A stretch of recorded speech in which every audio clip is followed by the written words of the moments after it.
Hello everyone, it's me Uncle John. Today I am going to read S6 6003 Water Wishes.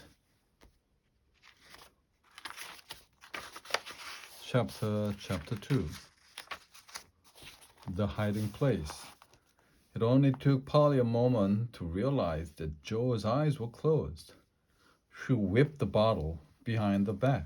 The next few seconds seemed to happen in slow motion. Sam came up behind Polly. Joe stretched out his arms. Polly handed the bottle off to Sam. Joe yawned. Sam pivoted toward the door. Joe's eyes opened. Polly stepped forward to block Joe's view. Sam fled. The bottle clutched to his chest. Joe blinked when he saw Polly right in front of him. "Good morning, darling brother," she cried. "We're having pancakes. You better hurry if you want some." She turned and ran. Joe leaped out of bed and ran after her. Polly looked back and screamed. They went laughing and screaming up to the kitchen. Sam heard them. He wondered if Joe was torturing Polly to tell him about the bottle. He nearly took the bottle out of its hiding place so that Joe would stop.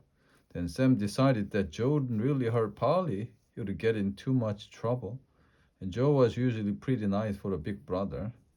It was just that he used to be a fun big brother. Now he was too busy being cool. Sam missed the old Joe. He thought Polly did too, which was why she pestered the new Joe so much. Sam looked down at the laundry basket full of dirty beach towels. It would have to do as a hiding place for now. At least the bottle would be well padded in there. After breakfast, Joe had to wash the dishes. Sam and Polly were relieved. It meant that he wouldn't find out that the bottle was missing for a while longer. Sam and Polly handed all the dishes to Joe as fast as they could.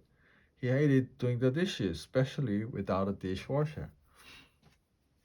But he had lost the argument with Mom just when Polly and Sam were heading off to look at the bottle. Mom called out to them. "I had to tell you, but you got to have a little clean up this morning," she said. Sam and Polly groaned. "None of that," said Ma. "Ned and Sarah have gone to the grocery store with little Ed, and your daddy is out looking for next year's house." As usual, since Joe's doing the dishes so nicely, it's your job to tidy the living room a bit. All you have to do is just stack toys and games and books. "But Mom," began Polly. Mom held up a finger. "And straighten your rooms." But was all Sam managed to get out before Mom gave him the look. He knew what that meant. "Okay," he said. Mom ruffled his hair. "You had a good one, Sam," said Mom. Polly rolled her eyes. Mom kissed her on the head. "You too, Polly." Oh, Polly rolled her eyes again. Mom didn't pay any attention to the eye rolling. She just turned and called into the kitchen. "Thanks for doing those dishes, Joe. I love you." Joe grunted and shrugged his shoulders. Mom shrugged the shoulders too, with a sad smile on her face. Sam and Polly picked up the stuff in the living room. Joe finished the dishes. He stumped down to his room. Sam and Polly crouched at the top of the stairs, waiting for him to come out yelling. Instead, he came out with a comic book and his sunglasses. Sam and Polly looked at each other. Polly wiggled her eyebrows at Sam, who had to cover his mouth to keep from laughing. Sam and Polly watched as Joe went out to the beach. They were only a little envious as they cleaned up the bedroom. It was fair, after all. Joe was so neat that his room hardly ever needed to be tidied. Also, Sam and Polly now had time to figure out what to do with the bottle. Just then, Mom poked her head in the door. "We've only been here 3 days, and we're already out of beach towels. I'm gonna do laundry, so give me any dirty clothes," she said. Polly thought quickly. Sam had told her where he had hidden the bottle, and she didn't want to lose it again. Mom," said Polly, "I don't mind using dirty towels." "Me neither," said Sam. "Yeah," Polly continued. "Don't you think you have worked hard enough?" You need a break. In fact, don't worry at all. Sam and I will do the laundry. I can't believe what I'm hearing, Mom said. What's going on here? She leaned down and looked first at Polly and then Sam in the eye. We both tried not to laugh at her, playfully. Stern expression. The mother straightened back up with a laugh. You goofy kids. I don't know what you're up to. All I want is your dirty clothes. No, wait, said Polly. Seriously, don't you think it would be a good idea if we learn to do laundry?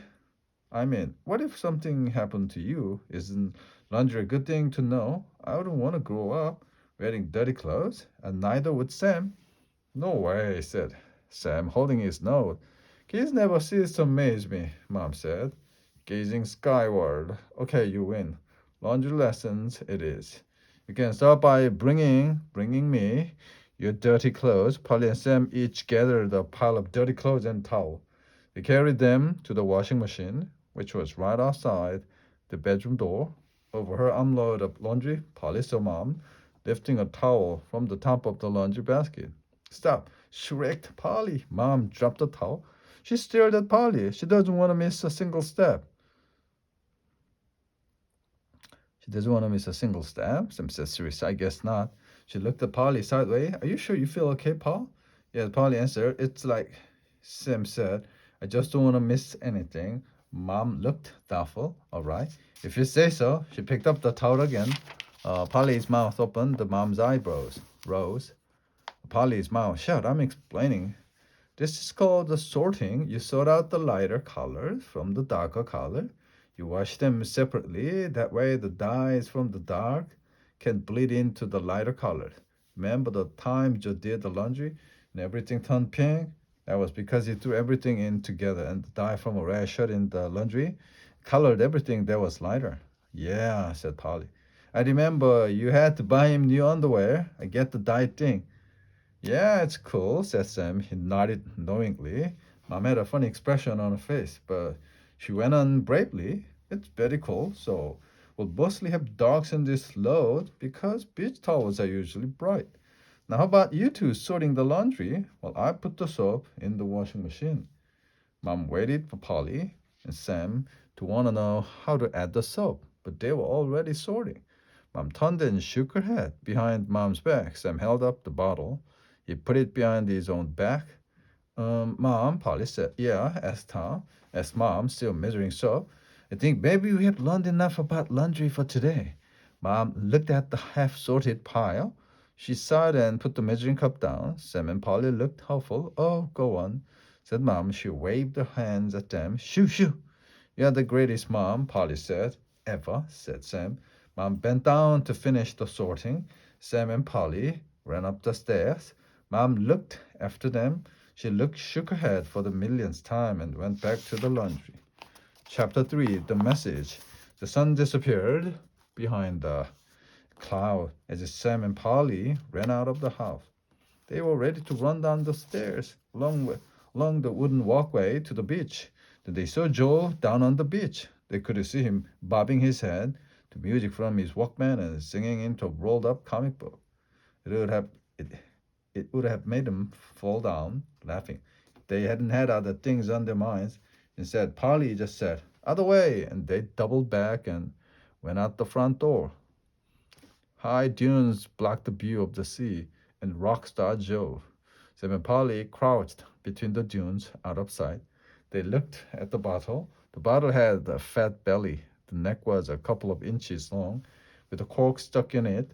The glass was a deep green with a perfectly smooth surface, but it looked darker and duller than it had before.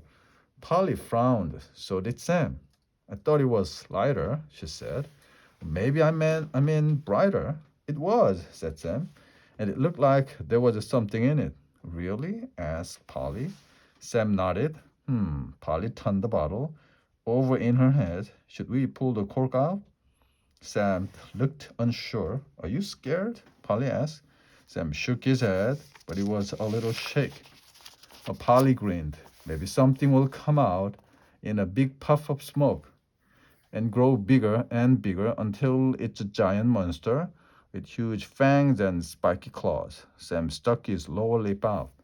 I don't believe you, he said. I think there's a genie in there who'll give us 3 wishes. Oh, do you? Said Polly, forgetting that she would have said the same thing. Then here, she held the bottle out to him. You open it. Sam waited a minute before he took the bottle. He cradled it in his arms. Then he grabbed the cork and looked up at Polly. Her eyes were wide. For all her teasing, he could tell she expected something to come out too. Finally, he closed his eyes and pulled. The cork came out with a hollow pop. Sam and Polly stared at the bottle. A faint mist seemed to rise out of the opening. Then it blended with the air and was gone. Sam and Polly waited. Nothing happened. Sam looked into the bottle. He couldn't see anything. He closed one eye and pressed the other against the mouth of the bottle. All he could see was blackness. He shivered. Polly held out her hand. Sam passed the bottle to her. She looked into it too. Polly sighed. Oh well, so much for magic. Sam frowned and rubbed his cheek with his shoulder. He was too disappointed to speak. I hate that, said Polly. Just when you think something special is finally going to happen. Sam nodded sadly. Sam, what if nothing magic ever happens and then I get like Joe? Polly asked. Sam looked alarmed. You won't be like Joe, he said. Will you? I don't know, said Polly. It just seems like weird things happen to you when you get older. Know what I mean? Yeah, said Sam. But Mom and Dad aren't like that. Not really, anyway. You're right, said Polly, smiling. Then her face fell again. Baby, it's just when you're in the middle, in the middle of growing up. Sam thought for a while as Polly stared at the dull bottle. You'll be you if you want to be, he said finally. Baby, she stood up. I'm going to throw this bottle as far as I can, okay? Sam nodded. Polly corked the bottle. She drew her arm back, then snapped it forward. The bottle flew into the air, and as it did, the sun came out from behind the cloud. The bright light shone through the bottle. For a moment, they saw a black shape outlined inside. The bottle landed with a thunk beyond the dunes. The two kids peeked over the dune at the beach. Joe was still there, reading his comic and moving to the music. It would take a tidal wave to disturb him. A second later, Polly and Sam were flying over the sand toward the place the bottle had fallen. Polly grabbed the bottle. She pulled out the cork and turned the bottle upside down. Shook it, but nothing came out. Here, use this, said Sam. Handing her a dry reed, Polly poked the reed into the bottle. It touched something, she said, kind of like a piece of paper. I bet it's a secret message, said Sam. What a treasure map. Maybe, said Polly. Oh, I want to get it out. She shook the bottle harder. Let me, said Sam. He held the bottle up to the light. Then he poked the reed into it. He could see a roll of paper. I see it, he said. I think I can get it. Do you want me to hold the bottle for you? Polly asked. Yeah, said Sam. Polly held the bottle as Sam carefully worked the reed into the center of the roll. Then he pressed it against the side of the bottle. Slowly, he pulled. From the mouth of the bottle appeared the yellow edge of a slip of paper. With his small fingers, Sam pulled it out. Partway, the paper was dry and crumbly. It looked burned around the edges. Sam looked at Polly. Sam was just staring at the paper with round eyes. You pull it out the rest of the way, Sam said. Polly put the bottle down on the sand. As carefully as Sam, she pulled the parchment completely out of the bottle. She unrolled it. Yeah, she said. What? What does it say? Polly's eyes glowed when she turned to him. 3 wishes. Really? Really? 3 wishes? Polly nodded. Yeah, I know. I can't believe it either. Maybe it's a joke. No, said Sam. It can be. Well, I hope not, said Polly. What does the rest say? Sam asked. Read it to me. Polly held the paper so the sun fell on it. The letter seemed to ripple in the sun. The ink was neither blue nor green, but both colors at once in a shifting way. The writing was not cursive, but something like it. The letters had points and curves in strange places, and the words got smaller and smaller as they went down the page. Polly read it out loud. 3 wishes. Whoever pulls this page from the bottle shall be granted. three wishes of this element. What's an element? Sam asked. I think it's just an old-fashioned word. Polly said. Doesn't really mean anything. Oh, said Sam.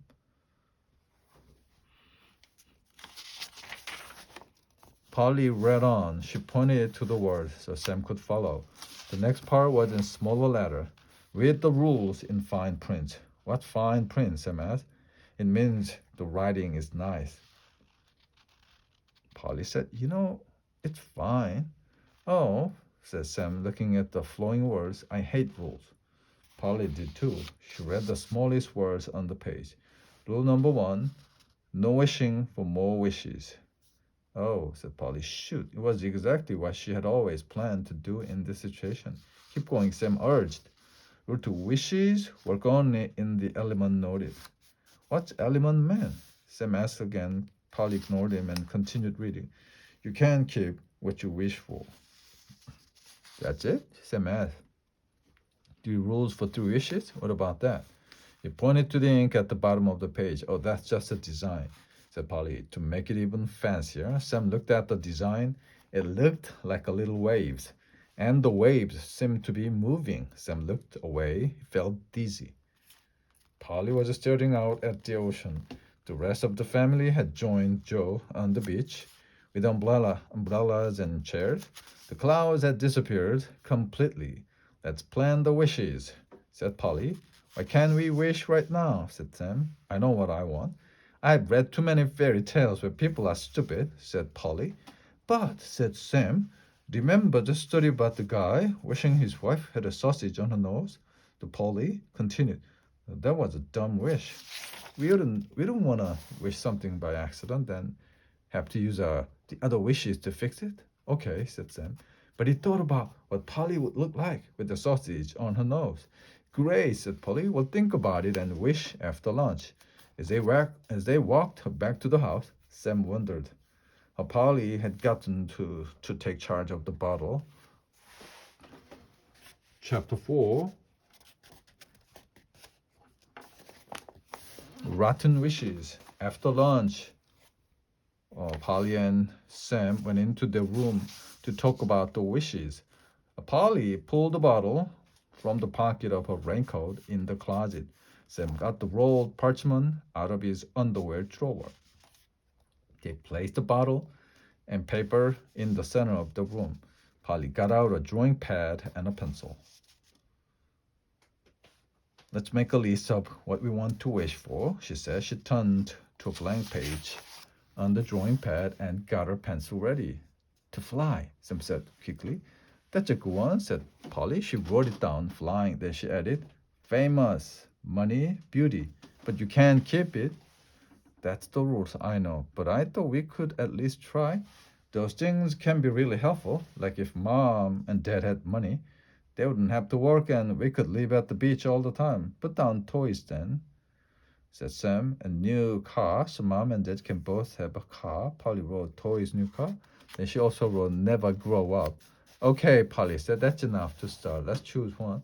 Can we please try flying first? Sam asked. Fine, said Polly generously. Sam smiled and he looked puzzled. How do we do it? I don't know, said Polly. Put a hand on the bottle and a hand on the paper, and then wish. Sam followed her direction. Then he closed his eyes. We wish to fly, he said. They waited. Sam stood on his tiptoes to see if he would rise up in the air. Nothing happened. Maybe we have to start it somewhere, somehow, said Polly. Let's jump off the bed, said Sam. They spent a long time jumping off the bed. Nothing happened, except that Sam bruised his knee and nearly cried. Well, let's try another wish, said Polly finally. Sam was sad about not getting to fly, but they didn't have a choice. I wish to be beautiful, Polly declared, a hand on the bottle and a hand on the paper. Sam looked at her. Polly looked back. Can you see anything happening? She asked. Nope, but I think you're already beautiful. Polly went and looked in the mirror. Her brown eyes looked back at her. Her straight brown hair hadn't gained a curl or a golden gleam. Sometimes she wished her hair was blonde and wavy and her eyes were green, like Lucky Sam's. Polly stared deep into her own eyes. Remember that she looked like her grandma, the most magical person she knew. Oh well, she said with a shrug and a smile. Being beautiful is not that important. I didn't want to waste a wish on it anyway, Sam agreed. Together they looked glumly at the bottle. Then Sam had an idea. Polly, maybe it needs to be in the sun. Remember how it was just a plain boring bottle until the sun came out? You're right, cried Polly. I should have thought of that. Polly and Sam grabbed the bottle and paper and ran outside. On the dunes, Polly and Sam repeated their wishes. They still didn't work. Then they tried wishing for different things in different ways. Polly threw the bottle in the air and wished it for a dog. Sam held his breath and wished it to be stronger than Joe. Polly whispered a secret wish into the bottle. Sam balanced the bottle on his head and wished it to go to the moon. Nothing worked. Sam and Polly sat in the sand. They were too tired to wish anymore.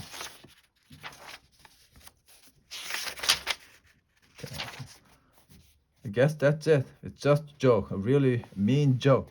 Maybe it's just not right yet. Sam said hopefully. Maybe we didn't read it right.